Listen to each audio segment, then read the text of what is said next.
Hi everyone, this is K.N.Fitzwater, and I'm here to talk about how novels get to the publishing house. First off, I want to say thank you all so much for pre-ordering the Mannequin Queen, the second book in the Silver Fox series. Thank you for wanting to read this. I hope that you love it. Don't forget to do a review to say, hey, this is what this book about, and hopefully it is as good as I enjoyed it. So thank you all so much. Can't wait to see what you all think about it.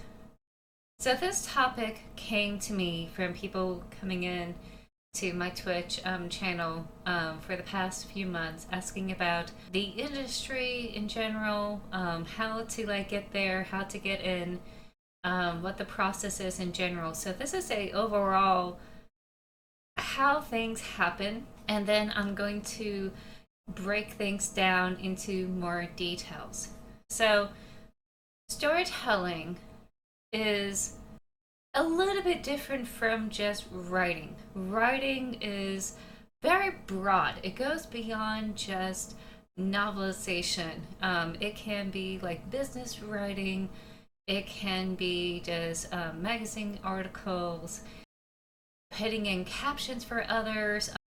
You can get into editing. In fact, it is preferred when you get into developmental editing or copy editing in the field that you gotta have a degree. And it really helps. You have to master the language. But you don't necessarily need to be a master of the language. You need to understand it enough to convey your story. And if you are able to do so, writing in a novel is probably a good option for you. But there are other options for storytelling. So writing a novel is equal parts storytelling and equal parts writing. You don't need to have a degree in writing or like an English degree to be an author, and you need to have some level of language comprehension to convey your story in a written format. It's a marriage of the two, it's not one or the other. Sasha will be playing in the background here as I'm doing this recording. So while you don't really need a English degree in order to be an author, you do need some comprehension in writing to do so, and that comes from practice. You can practice through fan fiction. You can practice through, you can just do other writing exercises to get used to it. You can take online courses, workshops, etc. Writing can be learned beyond your high school and college years. So how do we get this novel down on paper so we can publish it? You need a concept first. It's really difficult, even as a pantser, to start a story from nothing. And we all need to conceptualize it before we put it down on paper. And the best way to do so is brainstorming. You probably have seen these exercises in high school from your teachers about how to brainstorm an idea or a concept. You are going to do something very similar, but at your own flavor, at your own pace. I like doing it by this, just slamming things down in this journal. Others do index cards. Another way of conceptualizing is outline. A lot of people who plan things ahead are really great planners, are more apt to do outlines than people like me who are a little bit more spontaneous and fluid about how they go about their day-to-day lives. Both of them are fine. Both of them are fine. So once you have a concept, you put it down somehow in some way so that way you can make it real. That's the hardest step, making the concept real. and then you can go from there. I like to think of outlines from others as their first draft because they can get detailed. A good friend of mine had said that their outlines go down to the paragraph level of outlining because you can fill in the space in your outline. You can make that as your first draft. Me and a few others, we tend to write from the seat of our pants. So long I have a concept and kind of an idea, this situation I want to explore, I tend to put it on paper one word at a time. And I discover the story as I go. So once you are drafting your novel, for those who are outliners, this is probably the stage where you are done with the outline setting and you actually are fleshing it out on the page. Do not bother worrying about anything else but putting the story on the page. I had done this when I was younger, and I should not have done this to myself, but it creates a whole level of stress and expectations and pressure when there really shouldn't be none. You just need to not worry about the down the road stuff. You don't need to worry about how you're going to go, where to go for publishing. You don't need to worry about querying. You don't need to worry about social media. That is the end of the line parts. That's the business parts. That has nothing to do with the creative part of creating this story. Creation is about joy. Business can be joyful if you love it so much, but that is more technical, networking, very, very strict, non-negotiable kind of business elements. That has nothing to do with the artistic side of making a story in a written format. All you have to worry about is what your characters are doing, where they're going, what does it look like, and what's going to happen next. And so long you keep those things in mind, stay focused, you're going to be okay. First draft, I probably will make a video more in detail about like the things to think about when you're doing the first draft. I'm going to revise some old videos. From there, there's going to be a lot of tinker parts that comes in making a novel, but you can't move on to any of the other phases until it is finished. I do not recommend going all the way back to the beginning while you are drafting your first draft and editing. It's going to get you out of your mindset of where the story is going to go.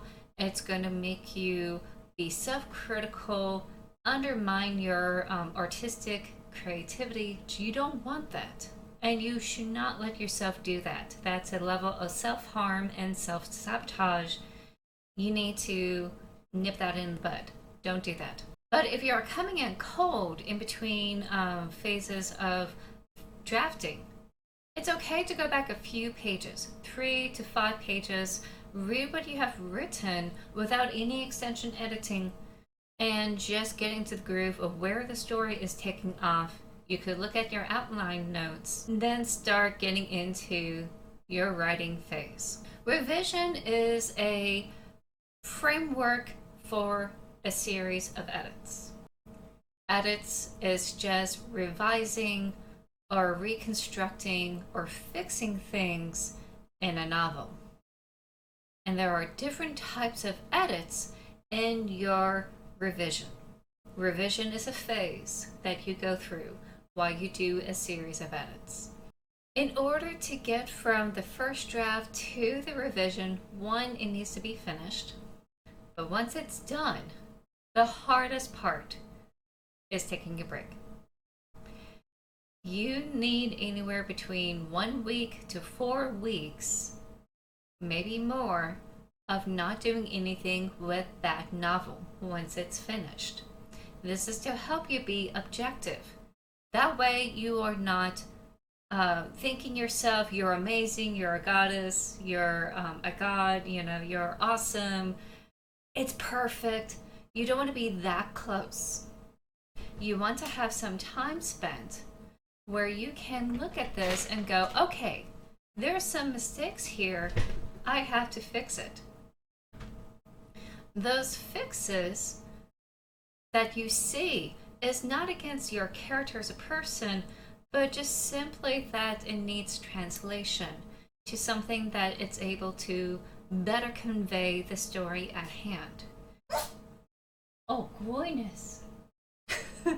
So, revision work is just about that. There are different stages of revision that needs to be looked at that goes beyond just grammar and spelling. If you are interested in that, I will make a video of that as well. Revision takes several drafts compared to the first draft.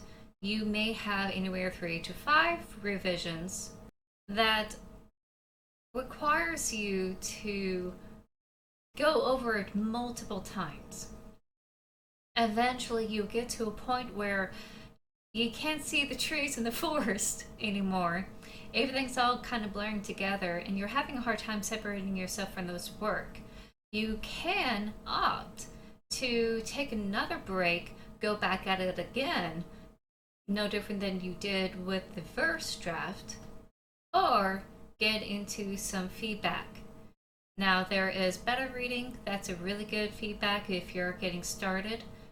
There are ways to make sure that you are safe when doing beta reads. It's a really great editing tool that others can, with a more fresh, objective look, can look at the story and go, some of this is working for me, some of it isn't. Ultimately, with that feedback, with that reception, you'll be able to analyze what has been said, come up with another plan to tackle these core issues, and then go back to another stage of revision. You could do this several times. Some people say that by the time the book has received its 10th draft, it's good enough to query. I'm more inclined to agree. Usually, I see about 3 to 5 drafts before I even considered a feedback from another person, and then I'll do another round of revisions after those feedbacks. I would even recommend that after that revision, you could take a break and do a personal review before you send it off for submissions. Depending how you want to go, there's like 3 ways of getting this published. There's the traditional method, which is dealing with the Big 5 and other traditional publishers, those imprints that are underneath their umbrella, and that would include querying with literary agents. That is the traditional route. It's not the only route. You could also do independent publishers. I would recommend mid-sized publishers first before trying to go for the smaller ones, simply because they have a more robust system to help you out and also to promote you. Or you could be a self-publisher. All methods have pros and cons, and maybe I will put this in another video about what the pros and cons are. But I will say that it's not about losing creative control, it's about how many hats do you wish to have. Because independent publishing requires you to do everything to get your book out there to be read by readers. So that's something I will go into more depth later, but I just want you to know that all options are valid. There are some pros and cons to each one. There are struggles that are different depending on which route you go, but all of them are valid and good.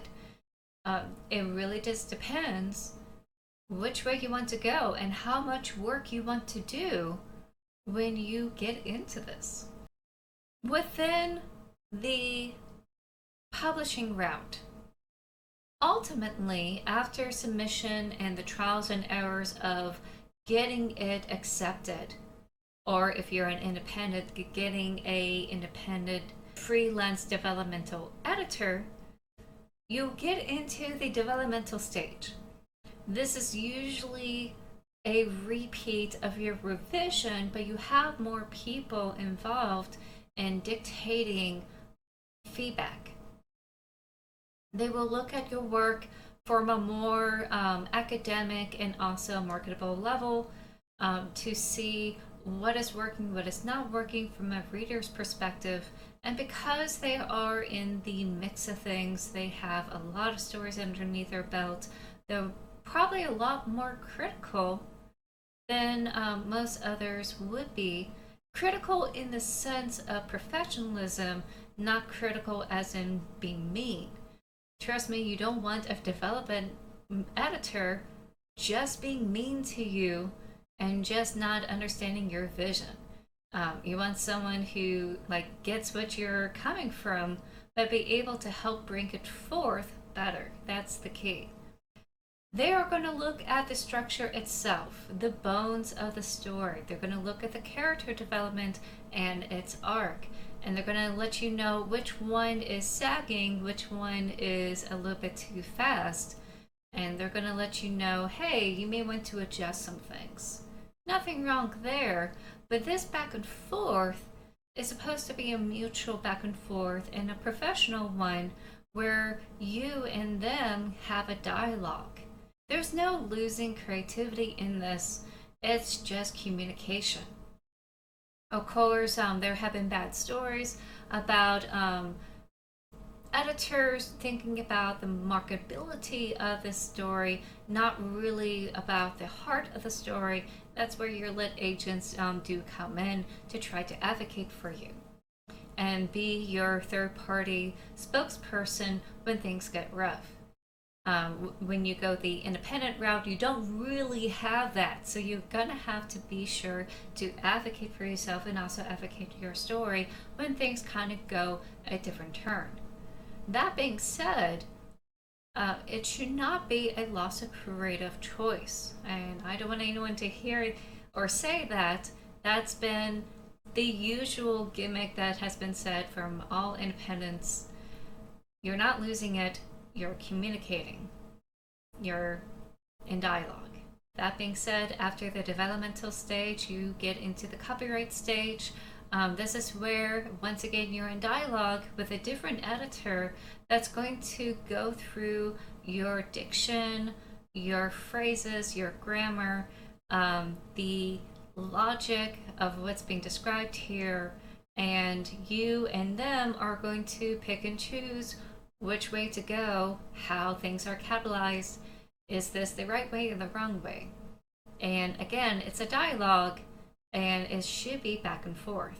After that, it gets peer reviewed or it gets quality check, depending on how the publishing house goes. Then it gets into the actual physical formatting of the book. If you are an independent, you'll be doing this. Others would be doing this for you in other houses. The typesetting is about how the font is laid out and seen on the page. Not only just the font, but also the graphics that will be displayed on there. And then you have cover art. I do recommend hooking up with an artist. Your publisher will have an artist or series an artist for you, and they'll pick and choose which is the current market trend and also to help relay what's going on in the story.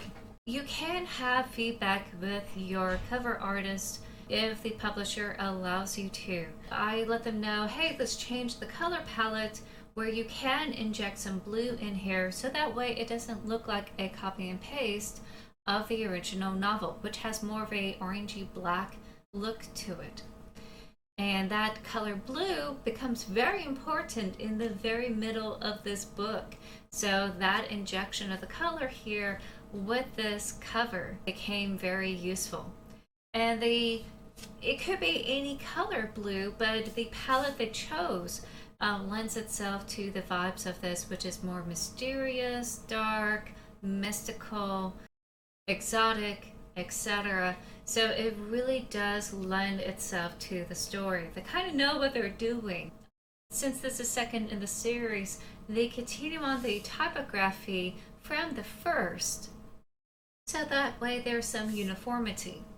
So they would be considering stuff like that as well.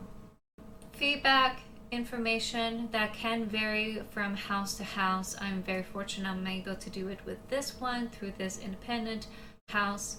If you are going to do this on your own, there are websites and free tools out there to create your own cover art, but that is part of the process of making a book and putting it out there. Last but not least, distribution. Usually your house handles distribution. If you are independent, you do have some wide variety of distributors at your hand. I recommend anyone not Amazon, simply because they have been a bad apple with those underneath their publishing house. You can still sell things through Amazon as a store, but I recommend looking at other distributors such as Ingram Spark. Once you hit the distribution section, you're getting into marketing. Some of that marketing is going to be handled by the publisher, but there are some parts of it that is up to you to promote as well. So it's a bit of a teamwork kind of situation. Both of you have to have a play in that part. That's it. Once you are marketing your book and setting that release date and it finally comes out, that's it. You have a book out and you're able to have that available for readers around. And you will be advocating for that book, advertising for that book for the rest of your life. What joy! But the best way to have people find you and see you is making more books. The more books you have in your catalog or in your backlog, more likely people will continue to find you and see you and be able to enjoy the stories that you've been making. You don't necessarily need a series. You can have several standalones, and you don't always need a particular genre. You can have multiple genres that you are involved with, and that's nothing wrong to do. Don't worry about the marketing business side of things when you are doing the creative parts. And don't let the business side of things get you down while you're trying to fill in the pipeline. Creation, story creation is a very fun, wonderful, unique experience. And it is also a little bit daunting and hard to do because you have to look inside of yourself and say, can I do this? Can I make it happen? And it can be a bit of a daunting, I keep saying daunting, but it is. It can be overwhelming. I recommend finding writers. There are plenty of writers out there on Twitch, on Discord, and Reddit. You could find local writers where you live. You could find writing classes or story classes in your local area or like close by where you can drive. You can also find it online as well for some blogs. There are a few blogs I will mention as I continue on because, of course, I didn't have a degree in English or in storytelling, so I have to learn outside of my academic years how to do this. So I'm going to drop some of those things in future videos that I still believe are still able to give you good information. So don't be discouraged. You're not alone. There are a lot of people who want to do this. Keep your eyes on the ball, especially when you're creating your story, and let the business parts happen at the later stage. Just make the story sing. Okay, I'll see you all later. I'm going to continue on this series as often as I can. Again, I'm still like making books on the side. I'm still like marketing those that are like already out or coming out soon. So it's going to be a little bit touch and go how often I'm going to do this, but I'm going to try my best to do it as often as I can. So thank you all so much for watching, and I'll see you next time.